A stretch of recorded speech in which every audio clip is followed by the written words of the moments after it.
আসসালামু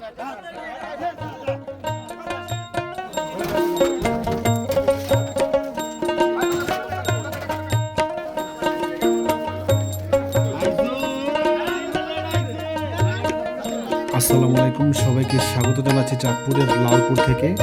আর এই ঘাটে প্রতিদিন সকাল 11টা থেকে শুরু করে নদীর তরতাজা বিভিন্ন ধরনের মাছ নিলামের মাধ্যমে পাইকারি দরে বিক্রি করা হয়।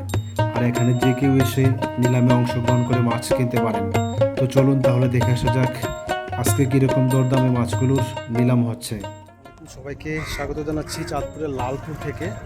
দেখতে পাচ্ছেন মেঘনা নদী, আর এই নদীর মাছগুলো এই জেলে ভাইয়েরা তাদের মেঘনা নদী থেকে ধরে এনে লালপুর ঘাটে এনে বিক্রি করে থাকেন।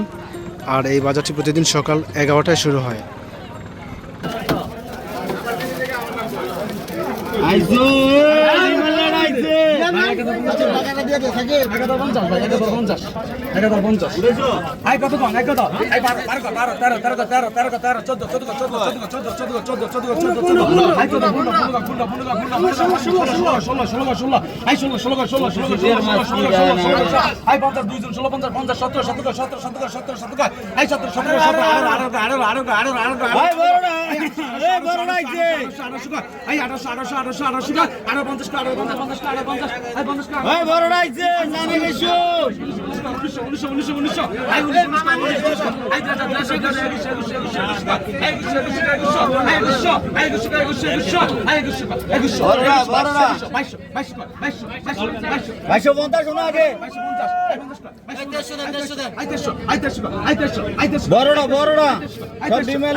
টাকা শেষে নিলাম।